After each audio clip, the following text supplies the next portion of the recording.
লন্ডনে প্রধান উপদেষ্টা ডক্টর মোহাম্মদ ইউনূসের সঙ্গে বিএনপির ভারপ্রাপ্ত চেয়ারম্যান তারেক রহমানের বৈঠক নিয়ে উপদেষ্টা পরিষদ সন্তুষ্ট বলে জানিয়েছেন পরিবেশ, বন ও জলবায়ু উপদেষ্টা সৈয়দা রিজওয়ানা হাসান।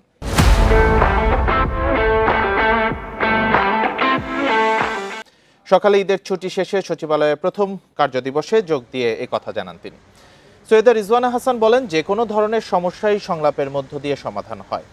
কোনো রাজনৈতিক দলের এ বিষয়ে কিছু বলার থাকলে সেটা প্রধান উপদেষ্টার সাথে বলতে হবে। এ সময় সচিবালয়ে সড়ক পরিবহন ও বিদ্যুৎ উপদেষ্টা ফাউজুল কবির বলেন, এবার ঈদে ফিটনেসবিহীন গাড়ির জন্য মহাসড়কে কিছুটা যানজট হয়েছে, তবে এখন এসব গাড়ির বিরুদ্ধে কঠোর ব্যবস্থা নেওয়া হবে।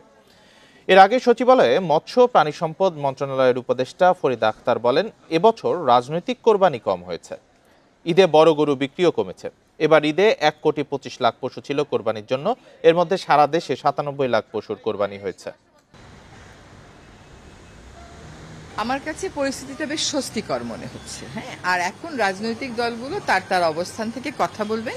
রাজনৈতিক দলগুলো প্রধান উপদেষ্টার ব্যাপারে যদি কোনো কথা বলেন, এটা প্রধান উপদেষ্টার সাথেই ওনারা নিশ্চয়ই কথা বলবেন। ফিটনেসবিহীন গাড়ি অনেক আছে, এগুলো অনেকগুলো বিকল হয়ে রাস্তা বন্ধ করে দেয়। তো আমরা এই যে রমজানের কথা বিবেচনা করে এই ফিটনেস বিহীন গাড়ি এবং এই যে পুরনো গাড়ির বিরুদ্ধে করি না, কিন্তু এখন এটা পুরো দমে ব্যবস্থা নেওয়া হবে। 1,25,00,000 মতো আমাদের সাপ্লাই ছিল। এবার মানে কোরবানি হয়েছে আমি জানি 97 লাখ বা এরকম, তার মানে যথেষ্ট ছিল।